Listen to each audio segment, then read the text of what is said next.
Nutup babahan hawa sanga.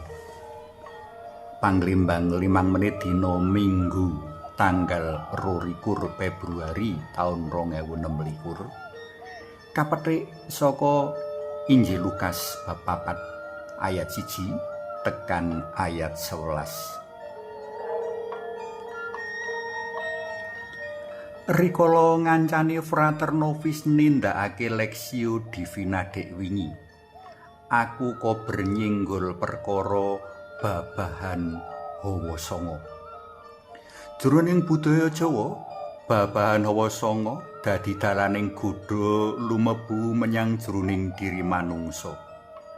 Liwat babahan hawa sanga mau, kanikmatan mbaka kanikmatan kadonyan njulung tungkul lan ngonyok-onyokake diri. Kanikmatan iki kang dadi punjer kapisan godha iblis marang Gusti Yesus. Aku kepingin ngedumake panglimbang mau marang para pandemen PLM kabeh. Amrih tansaya bisa luwih nguripi budaya Jawa jroning wengku kapitayan Katolik. Saben manungsa duwe babahan hawa sanga kang satemene mujudake sih kanugrahan dalam Gusti kang Maha Kuwasa. Babahan mau bisa dadi dalan ngrasakake sih berkah kanugrahan dalam Gusti kang pepuntone kejaba bisa nuwuhake rasa syukur lan atur panuwun marang kang gawe urip nanging uga dadi srana sambung asta dalem. Nanging amarga wong nengenake mburu kanikmataning kadonyan, kasanga babahan mau ora kapigunakake kanthi bener nanging kasimpangake. Sangang babahan hawa sanga mau yaiku mripat kang cacahe loro, talingan kang cacahe loro, sarta irung kang cacah bolongane loro. Dene babahan kang cacah siji yaiku tutuk, palanangan utawa pawadonan, sarta medi utawa nuwun sewu silit.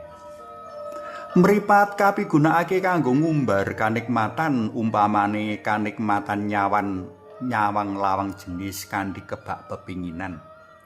Liwat talingan wong marem ngrungokake sambat panandhanging liyan tanpa gelem mulung tetulung. Wong kang kalebu kelompok iki yaiku para pelaku KDRT.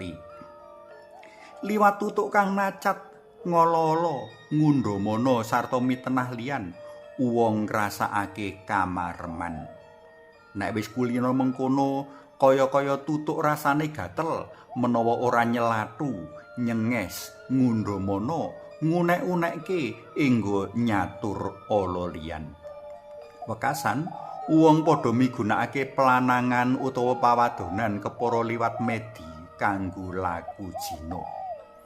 Ing jaman sarwa maju, bebas lan nengenake kaistimewaan diri, wong ora meneh migatekake angger lan kapantesan, ora migatekake urip langgeng kang kaanggep ora cetha kasunyatane, nanging padha ngegung-egungake kamareman saiki lan dina iki.